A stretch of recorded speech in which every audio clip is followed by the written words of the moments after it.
Bonjour à Mm. tous. Alors tout d'abord, nos excuses les plus plates pour ces petites minutes d'attente. Et c'est le décalage horaire entre nos différents points d'ancrage entre Bordeaux, les Landes, Paris et les autres coins de France. Donc encore une fois, bonjour à tous. Je suis Magali, je suis la responsable communication de l'école No School à Bordeaux. Donc rapidement, l'école livre des diplômes du bac+2 au bac+5 sur les secteurs de la banque, de l'assurance, des ressources humaines, mais aussi de l'immobilier, sujet qui nous intéresse aujourd'hui. C'est la raison pour laquelle je souhaite la bienvenue à Mélanie Perret. Bonjour Mélanie. Donc Mélanie Perret est intervenante chez No School, à No School chez nous depuis un petit peu plus d'un an, je crois. Elle intervient auprès des bachelors et des masters en immobilier. Elle est également coach certifiée et puis elle garde quelques acquaintances avec l'immobilier puisqu'elle reste consultante dans ce domaine qu'elle privilégie puisque c'est son domaine de départ dans lequel elle a développé sa carrière. J'ai pas trop dit de bêtises, Mélanie, ça va? Bon, très bien.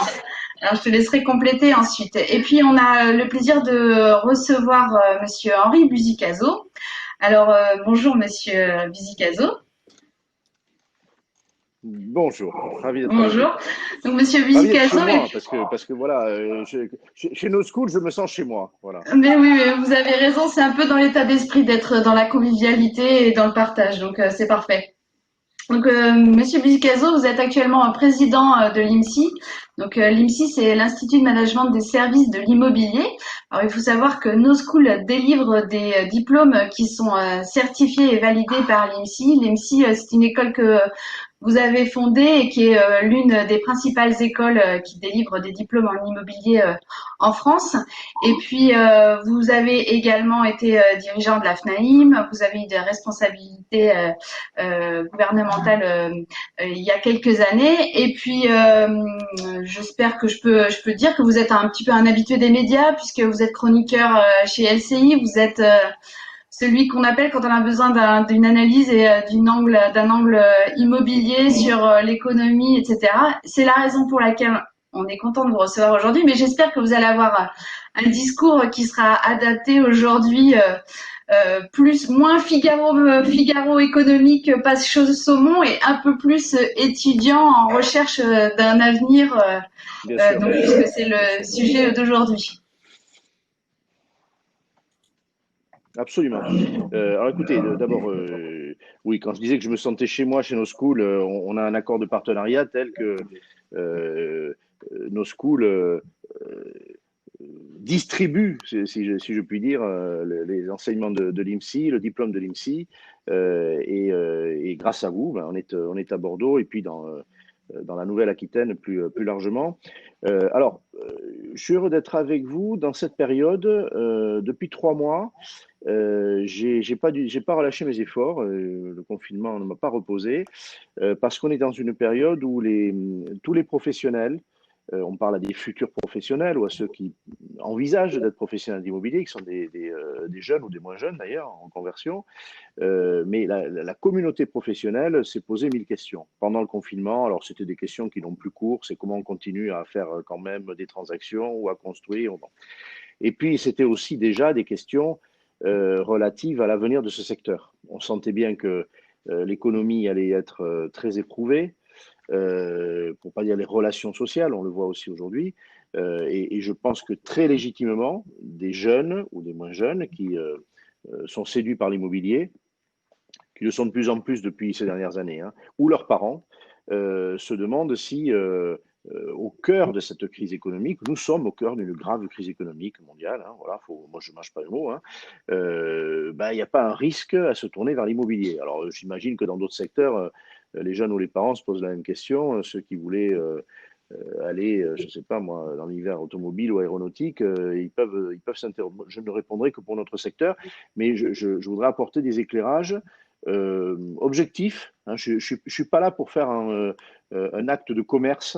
Hein. Quand on fait de la formation, oui, bien sûr, on offre quelque chose, hein, on vend quelque chose, mais je vous dirais très franchement que c'est pas un produit comme un autre, c'est pas un service comme un autre. Donc, il faut dire la vérité. allez, on peut embellir un peu la réalité pour vendre, je ne sais pas, une voiture, un produit, pas pour vendre des destins professionnels. Il ne faut pas mentir. Donc, je ne vais pas mentir, je vais dire comment je vois les choses, sachant en plus que on parle à des jeunes femmes ou des jeunes hommes qui vont s'engager dans un parcours pour être professionnels, pas demain matin, mais dans un an ou dans 2 ans ou dans 3 ans. Et que la crise qu'on évoque aujourd'hui, elle affecte notre pays maintenant, en 2020. On s'accorde à dire qu'en gros, à l'automne 2021, on devrait voir le bout du tunnel. Donc déjà, il y a une question de chronologie. Hein. Quand on s'engage dans un parcours de formation, on ne le fait pas en pensant à la semaine qui suit. On se prépare à entrer sur le marché du travail plus tard. Et déjà, on peut être rassuré là-dessus. Notre pays va avoir résolu l'essentiel de ses problèmes. Alors, est-ce que c'est dans un an, dans 18 mois ou dans 2 ans? Je n'en sais rien. Mais en tout cas, c'est ça l'échéance. Et même chose pour les pays qui nous entourent. Donc, voilà, déjà une raison de ne pas être inquiet, c'est qu'on parle d'avenir aujourd'hui, on parle d'avenir professionnel et non pas de présent. Si vous étiez tous des professionnels immobiliers, si vous disiez, mais est-ce qu'on va avoir un bon chiffre d'affaires ce mois-ci, j'aurais pas le même discours. Il y a des professionnels immobiliers, des promoteurs, des agents immobiliers, même des gestionnaires, qui évidemment vont être impactés, sont impactés immédiatement par la crise. Est-ce qu'il y en a dont l'entreprise va être menacée? Oui, évidemment, évidemment. Il y en a qui sont dans le lot de ceux qui ont sollicité le prêt garanti par l'État, les reports de paiement de charges, etc. Ce n'est pas notre propos. Et en effet, je me mets dans cette perspective. On parle à des jeunes qui se disent, est-ce que ces métiers-là, ces nombreux métiers de l'immobilier, demain, dans un an, 2 ou 3 ans, ils seront intéressants? Est-ce qu'il y aura des emplois en nombre? Est-ce que ce sera toujours intéressant et on va parler du digital aussi, hein, l'impact du digital, parce que pendant 2 mois, on a vu qu'il se passait des choses là-dessus. Est-ce que ce sera toujours rémunérateur? Voilà, moi, c'est à ces questions que je vais répondre et je ne suis qu'optimiste là-dessus, mais je vais le démontrer. Voilà, je ne vais pas me contenter de vous le dire comme ça. Très, très clairement, il n'y a pas de raison. Bon, l'IMSI est sur plusieurs sites en France, grâce à vous à Bordeaux, mais aussi à Paris, bien sûr, depuis 20 ans, mais aussi à Lyon, bon, mais aussi à Rennes, où je serai tout à l'heure avec un partenariat. Ce qu'on constate, c'est que pour l'instant, les candidats aux professions immobilières, visiblement, pensent comme moi. C'est-à-dire qu'ils ils n'ont pas renoncé à des projets. On n'a pas de jeunes qui seraient venus nous voir il y a 3 mois et qui nous diraient bah, écoutez, je ne confirme pas parce que franchement, on n'a pas ça. Et ceux-là, ou leurs familles, ont tout à fait raison voilà, de se dire qu'il n'y a pas de modification d'attrait de ces métiers, de ces carrières à cause de la crise économique du moment. Voilà, elle menace essentiellement ceux qui sont sur le marché aujourd'hui. Oui, c'est vrai, pour cela, ils vont serrer les boulons, ils sont en train de s'inquiéter. Oui, certains vont. On a parlé, le président de la FNAIM, par exemple, il a été le premier, presque le seul, mais moi je salue ce courage. Il a dit, dans le métier de la transaction, agence immobilière pure, j'estime que 3000 entreprises sont menacées de disparition dans ces circonstances. Il n'a pas tort. Il n'a pas tort. Et ce qui est paradoxal, c'est que les mêmes entreprises, dans 2 ou 3 ans, ou même seulement dans 18 mois, auront besoin de recruter. Est-ce qu'elles vont arriver à payer leurs charges, à passer la tourmente? C'est pas évident. Voilà. Et c'est pas le propos de nos jeunes. C'est pas le propos de ceux qui entrent dans le métier aujourd'hui. Je le dis très franchement. Voilà. Alors Donc, après, nous, on alors constate ces métiers, également qu'est-ce qu'on voit? que c'est aussi peut-être une opportunité pour les agences de recruter via des contrats d'alternance ou Oui. d'apprentissage plutôt que de s'engager vers des CDI ou des postes plus pérennes. Alors, il y a plusieurs choses à mettre à l'actif de ceux qui veulent aujourd'hui suivre la formation IMSI chez nos schools en alternance, point très important. Alors, en alternance, on pourrait se dire que tout ce que je viens de raconter sur les entreprises va rendre compliqué l'alternance. Comment on va faire demain, je ne sais pas, en octobre, je ne sais pas quand va être la rentrée chez nos schools, allez, on va dire début octobre, comment je vais faire pour trouver une entreprise? Bon, d'abord, je dis tout de suite que la mission, c'est comme ça que je vois les choses, c'est comme ça que nos schools voient les choses aussi. La mission de l'établissement de formation, c'est d'aider avec toute son énergie les jeunes à trouver l'entreprise. Bon. Et on a des relations avec le tissu professionnel à Bordeaux et beaucoup plus largement qui sécurisent la recherche d'entreprise. Ça, je le dis très clairement. Une vraie différence, je ne suis pas là pour dire ni qu'on est les meilleurs, sûrement pas les meilleurs, ni pour dire des choses désobligeantes sur les autres, mais pour moi, un critère quand on va choisir son établissement de formation pour apprendre l'immobilier, pour faire un bachelor, c'est est-ce que vous allez pouvoir puissamment m'aider à trouver l'entreprise. Voilà. On ne vous laisse pas dans la nature. Voilà, je le dis à ceux qui nous écoutent. Donc, si vous avez des contacts, il faut se prendre en main aussi, hein, ils seront les bienvenus, mais nous, on est au rendez-vous de l'histoire. Alors, ces contacts, ils vont me permettre plusieurs choses. D'abord, ce que vous venez de dire, est-ce que les entreprises vont finalement favoriser des jeunes et de la main-d'œuvre de qualité, on va prendre un jeune à bac plus 3 ou au-delà, déjà, il sait beaucoup de choses. Une main-d'œuvre adaptable, qui est en train d'apprendre, avec un coût, sans même parler d'avantages, je vais y venir, un coût qui est réduit. Hein, alors, ce sont des collaborateurs à temps partiel. Bien évidemment, d'une manière générale, je dis aux jeunes alternants, vous êtes trop modeste. Quand vous allez voir une entreprise, vous ne demandez pas un service à l'entreprise. Vous apportez, vous, beaucoup à l'entreprise, c'est-à-dire une main-d'œuvre, pour le dire comme dans l'industrie, qui ne va pas coûter très cher, qui est très vite qualifiée, parce que vous apprenez très vite. Au bout d'un mois, 2 mois, 3 mois, vous savez faire 1000 choses. Ne parlons pas si vous continuez en cycle master, vous avez déjà une maturité et donc vous ne demandez pas un service. Et aujourd'hui, il va se passer quoi? Il va se passer que vous allez être en concurrence entre des recrutements de gens plus qualifiés, plus mûrs, mais qui vont coûter plus cher. Qui vont engager l'entreprise bien différemment. Un contrat aujourd'hui d'alternance, un contrat d'apprentissage, il va être d'une année, par exemple, en bachelor.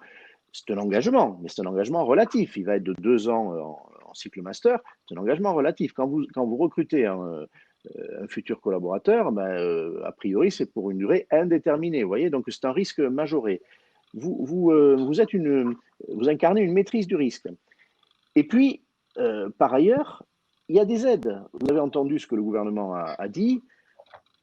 On n'y est pas pour rien. On a tous fait en sorte que le gouvernement dise aider les entreprises à aller chercher des jeunes et notamment à les former en alternance parce qu'autrement, ça ne va pas marcher. Beaucoup sont inquiètes, beaucoup sont fragilisées. Ces entreprises, il faut les aider. C'est le cas. Jusqu'au mois de février 2021, très clairement, il y a un allègement puissant des charges pour les entreprises. Donc, non seulement vous étiez avant des collaborateurs désirables, des futurs collaborateurs désirables pendant 1 an, 2 ans ou 3 ans, mais vous l'êtes encore plus pendant les mois qui viennent grâce à des aides d'État. Donc ça va nous aider. Et la deuxième chose à dire, c'est que on a des partenariats avec nos schools, avec toutes sortes d'entreprises immobilières.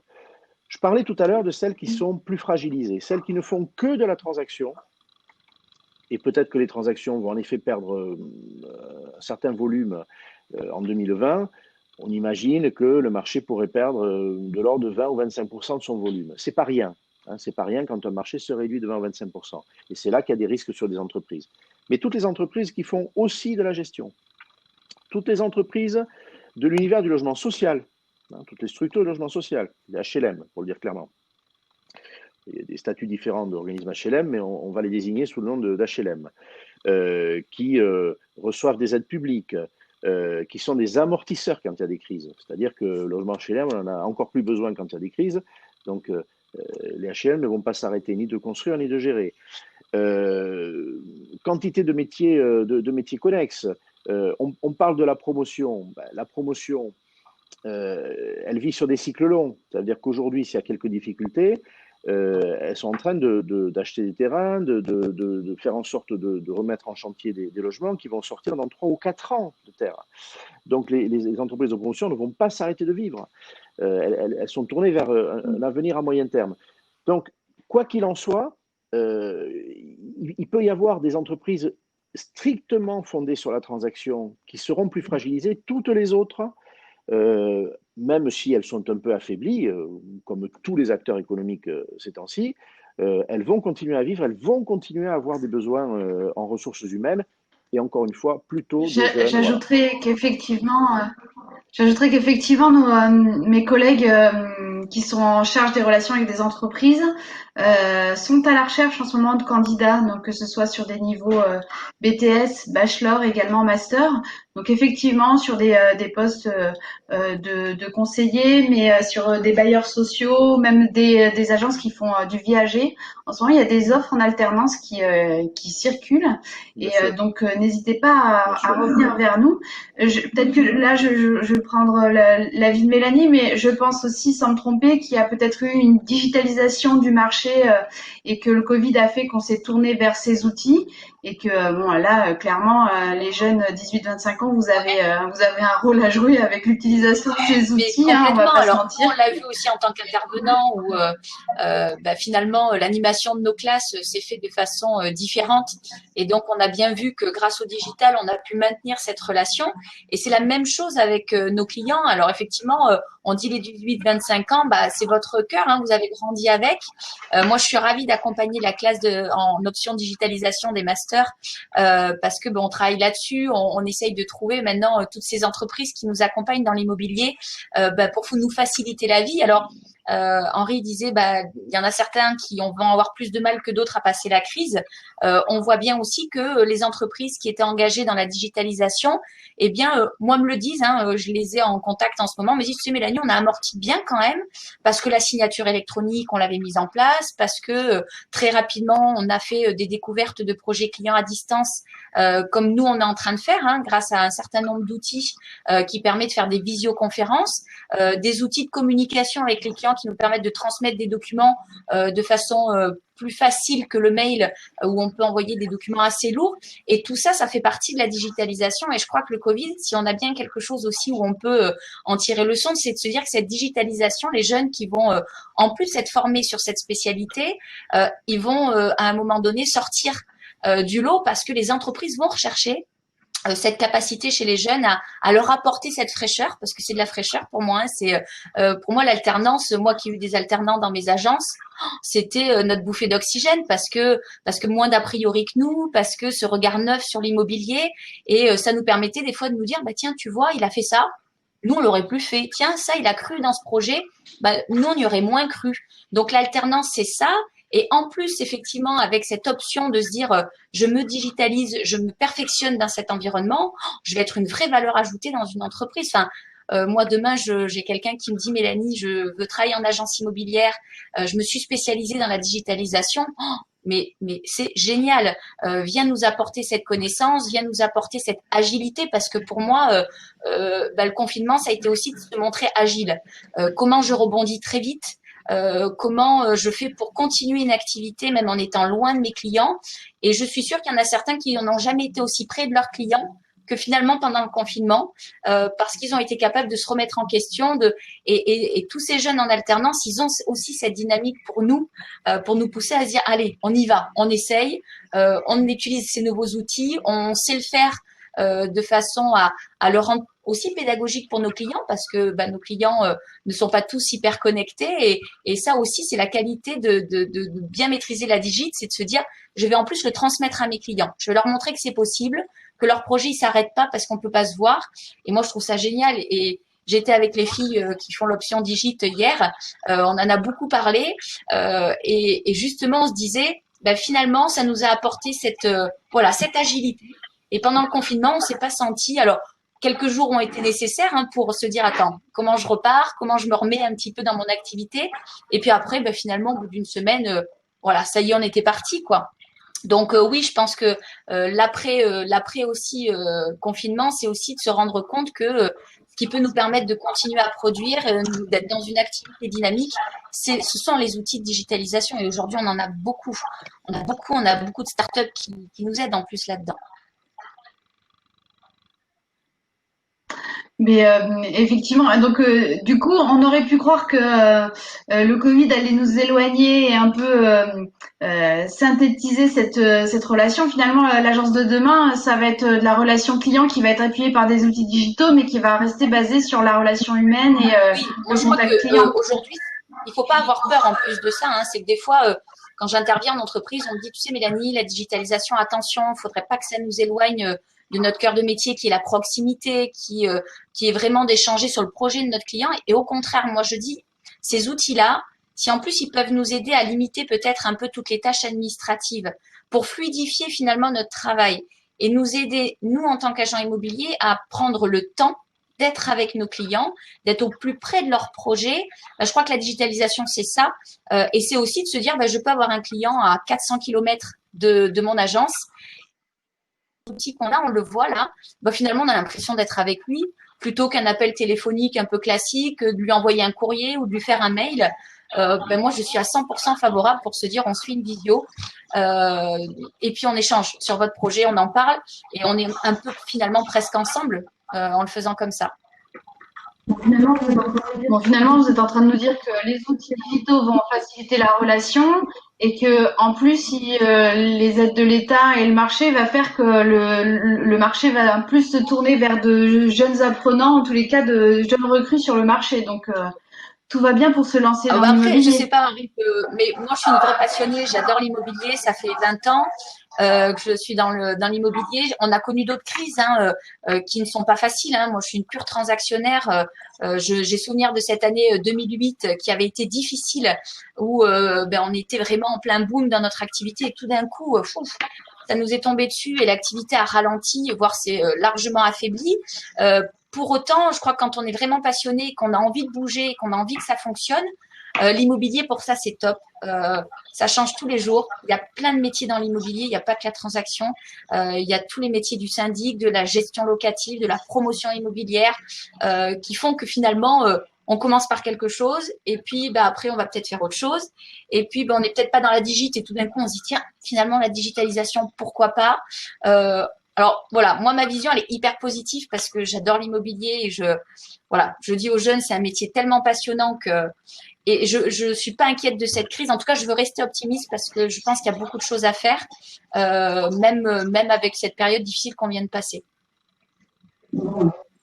Bon, tant mieux. Alors, monsieur Henri Buzicazo, visiblement, n'entend pas très bien Mélanie Béréa. Je ne sais pas s'il y a un problème de son entre vous deux, mais Oui, j'entends pas en ce gros, que dit, Henri et ce que dit Mélanie Mélanie, disent. sauf par intermittence, en effet, oui. Bon, écoutez, en gros, elle a dit que les outils digitaux, les nouveaux outils allaient être vraiment en support de la relation client et que finalement, ils permettaient de faciliter des échanges et avaient été des outils facilitants pendant cette crise et que ça allait perdurer. Donc, on pense aux visites virtuelles en 3D, aux signatures électroniques par mail, etc. Et que finalement, avec les appuis qu'il y a eu de l'État et les facilitations pour prendre des contrats, on peut espérer que les rentrées à venir seront belles. Et effectivement, les impacts vont être lissés sur les années à venir dans l'immobilier. Oui, moi je vais mettre les pieds dans le plat. Ces 2 mois, étonnamment, hein, parce que vous voyez, on décrit les évolutions des pratiques professionnelles comme lentes, progressives. Moi-même, j'ai pu être à un certain moment un peu dur envers la communauté professionnelle en disant qu'elle ne se convertit pas assez vite au digital. Et puis après, constater qu'il y avait une accélération. En 2 mois, là, il y a eu une catalyse. Voilà. On a fait en 2 mois ce qu'on n'était pas arrivé à faire en 10 ans. Et je le dis vraiment, c'est pas une image, hein, c'est ce rapport-là. Je reciterai pas, je l'ai pas entendu, mais vous m'avez fait un résumé. Tout ce que Mélanie a pu énumérer d'outils, de services professionnels qui tout d'un coup s'étaient digitalisés, la liste est très longue, pas qu'en transaction, mais en gestion aussi.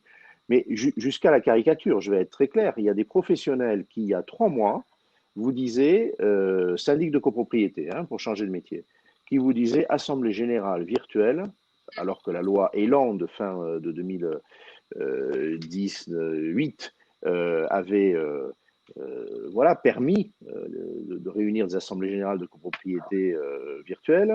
des centaines de professionnels et puis des figures de la profession vous disaient franchement, attention, il y a un risque juridique, et puis ça va coûter très cher, le matériel. Il n'y avait que des objections, que des objections.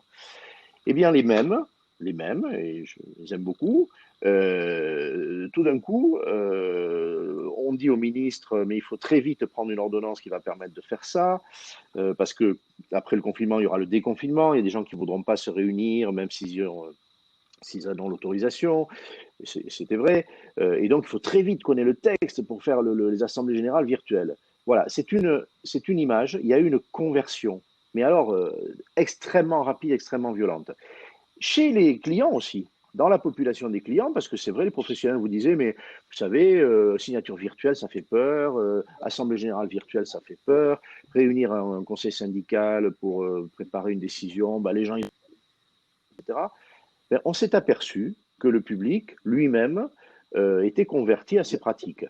Alors le résultat, pour des jeunes en particulier qui veulent faire ce métier-là, ces métiers, ils les voyaient parfois comme en retard au plan digital. Et ils n'avaient pas tort. Ils n'avaient pas tort. Ce retard a été rattrapé, en tout cas pour l'essentiel, dans la tête, en 2 mois. Et aujourd'hui, il n'y aura pas de retour en arrière. Il n'y aura pas de retour en arrière, au point que les textes qui ont été pris de façon provisoire pour permettre de passer le cap de ces mois, typiquement assemblée générale virtuelle ou signature virtuelle chez le notaire. Ce sont des textes provisoires. Hein. Ils ont été pris provisoirement par le gouvernement. Eh bien, aujourd'hui, les professionnels disent rendez-les définitifs. Rendez-les définitifs. Les notaires, on ne forme pas au notariat, il y a des écoles dédiées, mais ce sont des professions immédiatement à proximité de nous. Les notaires, qui étaient très réfractaires pour beaucoup à la signature définitive, je parle, hein, qui disaient, mais nous, la signature définitive, il faut qu'on ait le vendeur et l'acquéreur devant nous, parce que c'est gage de transparence, etc. Ben, les notaires, ils se sont aperçus que dans un certain nombre de cas, c'était très bien. Quand le vendeur et l'acquéreur sont d'accord sur tout, ils sont à 800 km l'un de l'autre, et franchement, ça rend service à tout le monde. Bon. Et ils demandent la pérennisation du texte. Le texte sur les assemblées générales, la FNAIM ou l'UNIS demande qu'il soit pérennisé. Donc, toutes ces professions, les promoteurs, le BIM, hein, la maquette numérique, pour mieux construire, pour mieux rénover, c'est pareil, c'était un sujet un peu de mémoire d'étudiants. Hein. Bon, voilà, c'était un peu un télo. Mais enfin, on se disait, franchement, avant que la maquette numérique s'impose, c'est pareil. Les promoteurs se sont aperçus que c'était une façon d'accélérer, de continuer. Traitement des permis de construire dans les mairies, ou traitement des autorisations. Vous savez, pour vendre un logement, il faut des autorisations de la part des mairies. Ben, les mairies, là, à marche forcée, se sont équipées. Se sont équipées. La conservation des hypothèques, ça c'est l'État, en quelques semaines, a fait le nécessaire. Le résultat, c'est que tous ces métiers de la chaîne, qui n'étaient pas assez digitaux et qui pouvaient paraître un peu archaïques pour des jeunes par rapport à d'autres, je sais pas, par rapport à la banque peut-être, ou par rapport à d'autres métiers du patrimoine, ils ont rattrapé leur retard. Et je pense qu'en termes d'image, vis-à-vis de la clientèle ou vis-à-vis de ceux qui veulent faire ces métiers, on y a gagné. On y a gagné. Parce que c'est vrai que prenez un métier pour lequel, vous le savez, Mélanie le sait, on a du mal à séduire, le métier de syndic de copropriété. Quand on voit des jeunes arriver en bachelor, on leur dit qui veut être syndic. Bon, s'il y a une main qui se lève, on est content, quoi, ou deux ou trois. Après, quand ils ont les enseignements et s'ils voient un bon prof, une bonne prof, ils ont un peu plus envie, mais on a du mal parce qu'ils se disent c'est très administratif. C'est des saisies d'informations, des saisies de documents, des appels, de charges, eh bien, ça va l'être infiniment moins, infiniment moins. Là, par exemple, les flux financiers, pendant 2 mois, ils se sont dématérialisés à 100%. À 100%. Des locataires qui refusaient de payer leur loyer par prélèvement ont accepté. Puis ils sont aperçus que ce n'est pas un problème. Hein, parce que de toute façon, le loyer, il est dû. S'il y a une contestation, on conteste. Ce n'est pas un souci. Les charges en copropriété, les gestionnaires se disaient, alors, il faut faire des appels de charges, il faut faire des rapprochements, etc. Mais tout ça est en train de se dématérialiser. Donc, ces métiers, transactions, gestion, promotion, ils sont plus fluides et la valeur ajoutée se déplace. C'est-à-dire que toute la partie qui n'est pas à valeur ajoutée, on ne vient pas faire un bac+3 ou un bac+5 pour faire ça, ben, toutes ces tâches allez, dans quelques mois, dans une très forte proportion, elles seront dématérialisées dans toutes les entreprises. Je dis bien toutes, pas que les plus importantes. C'est ça qui est intéressant d'ailleurs. Et même les plus petites, pour beaucoup, ont été très réactives. Très réactives. Voilà. Et les plus importantes, ben souvent, quand il faut entraîner 500 personnes ou 3000, c'est plus lourd. Donc voilà, une modernisation inattendue et plus rapide que moi je l'aurais imaginé, évidemment, hein, et moi et tous les autres. Et ben du coup, voilà. Donc, On en revient Mélanie à qui ce voulait qu'on rajouter disait quelque juste chose avant, avant. qu'effectivement, ces tâches administratives, si elles sont faites de façon automatisée et de façon digitale, eh bien, le collaborateur, finalement, il lui restera la partie la plus plaisante qui est la relation client. Il faut pas se leurrer, ça fait partie de la partie, la plus plaisante, c'est notre relation avec le client, c'est voilà, de s'occuper de son patrimoine, de s'occuper de son projet, de le tenir de A à Z. Et ce temps-là, bien, si on en a plus, on y prend beaucoup plus de plaisir et le client est beaucoup plus satisfait. Oui, effectivement. Donc, encore une fois, donc on a fait de cette crise des pistes d'amélioration et plein d'opportunités finalement qui vont donner de la valeur ajoutée à vos métiers et qui vont permettre oui, de prendre plus de plaisir et de s'exonérer de tâches un peu plus administratives ou automatisées. Donc ça, c'est parfait. Alors, je ne sais pas s'il y a des questions. En tous les cas, c'est le moment de les poser puisque le temps imparti est déjà terminé. Donc, n'hésitez pas. Je redis, donc, No School propose donc à la rentrée de septembre à octobre des rentrées décalées sur des BTS profession immobilière, bachelor et également master en immobilier, donc délivré, certifié par l'INSEE. Je vous rappelle également que nous avons en ce moment même des offres en alternance avec des postes à pourvoir sur tous les métiers qu'on a évoqués. Alors, le syndic, effectivement, mais pas que. Il y a aussi des postes de négociateurs, il y a aussi des postes en agence de conseillers, etc. Nos conseillers chargés de relations entreprises, Karine et Arnaud, vous feront un plaisir de vous accueillir et de vous expliquer tout ça. Et puis, évidemment, on accueille toujours aussi les étudiants en formation initiale. De toute façon, le projet No School, c'est vraiment d'accompagner nos apprenants dans leurs projets professionnels et leurs projets de vie. On a en interne également une coach certifiée qui est là pour vous accompagner. On a une grosse partie de notre programme qui est dédiée au savoir-être. Donc, on va vraiment justement vous accompagner pour en agence faire la différence par rapport à un futur employeur, être employable et puis d'être vraiment le candidat qui va sortir du lot parmi pléthore de candidats à la rentrée. Voilà, Juste je une chose, regarde rapidement s'il y si a vous des permettez, questions.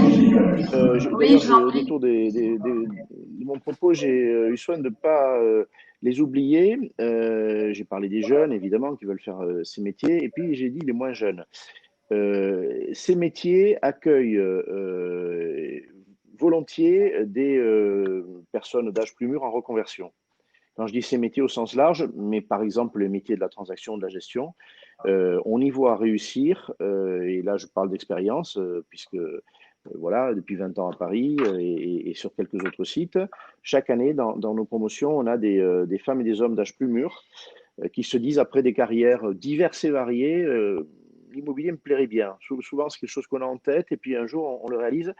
Et là, tout ce qu'on a dit sur la dématérialisation, ça pourrait leur faire peur. Ils pourraient se dire, ah ben voilà, tout d'un coup, ça va concerner des gens beaucoup plus jeunes. Non, parce que euh, si vous prenez, moi j'ai beaucoup travaillé ces mois-ci, les sociétés informatiques qui sont au service des administrateurs de biens, des agents immobiliers ou des promoteurs, bah, ils ont fait beaucoup d'efforts et là, ils les accentuent pour que les outils soient d'une simplicité d'utilisation incroyable pour tous. Pour tous. L'idée aujourd'hui, c'est que la digitalisation prenne dans ses filets, et on l'a vu dans les entreprises, les jeunes qui sont geeks, qui sont très à l'aise, etc., et les moins jeunes. Et les moins jeunes. Et c'est des questions d'état d'esprit, c'est pas des questions de blocage technique. Voilà. Non, ça c'est clair. C'est clair, c'est toute Et la l'agilité. richesse qu'on Clairement. peut avoir acquise en termes humains, en termes de personnalité. J'entendais, si j'ai pas tout entendu, Mélanie parlait aussi de, voilà, de la relation humaine. Il ne fait pas de doute que dans tous ces métiers du patrimoine, hein, on peut les mettre sous ce vocable commun, Le ressort, c'est quoi? C'est la confiance. C'est-à-dire qu'on va déléguer de la confiance à quelqu'un qui va vous faire acheter un bien extrêmement cher, plus cher de votre vie, dans lequel vous allez mettre beaucoup d'épargne, de moyens. Cette confiance, on l'investit plus difficilement dans un jeune. Un jeune, il va devoir apprendre à gagner la confiance. Quelqu'un qui a 30 ans, 40 ans, 50 ans, on va l'investir beaucoup plus facilement de confiance. Et par exemple, moi j'ai vu des réussites de gestionnaires de copropriété. Alors, si c'est pas facile, hein, on a 20 ou 200 personnes face à soi. Et ben, de vous à moi, quand on a 40 ou 50 ans, il y a des choses qu'on ne craint plus. Il y a une maturité. Alors, il faut toujours acquérir les outils juridiques, économiques, techniques. Hein. Ça, c'est dévolu à tous. Mais on a une supériorité. Voilà. Donc, ce sont des voies de reconversion. Je le dis, allez voir. Quand vous dites, moi, j'en ai assez de faire ce que je fais, l'immobilier, ça me travaille. Franchement, vous êtes les bienvenus. Il y a des belles carrières à faire. Tout à fait. Et, du coup, excellent rebond, puisque nous avons également des formations qui sont éligibles au compte personnel de formation. Donc, c'est le moment d'aller regarder sur le site internet de DoSchool. J'ai ma directrice en chat qui me fait une piqûre de rappel et donc qui me demande de rappeler également aux étudiants qu'on peut démarrer chez nous en alternance sans entreprise, puisque exceptionnellement cette année, effectivement, due à la crise, on a la chance de pouvoir démarrer jusqu'en février 2021 sans entreprise. Donc, ça nous laisse le temps de voir venir et voir comment va évoluer le marché, j'espère favorablement. Bien, eh ben, il me reste à vous remercier, Mélanie et Henri. Merci de nous avoir donné ce temps ce soir. On se revoit bientôt, hein, je pense à l'école ou par là. Et Sophie Goutaille, notre directrice, remercie également les internautes ce soir. La vidéo sera accessible en replay tout le long du salon et également sur nos outils numériques, site et également page Facebook bientôt. Suivez-nous sur les réseaux, abonnez-vous. On est cool et on vous attend. Merci. Voilà, bonne soirée à tous. Merci.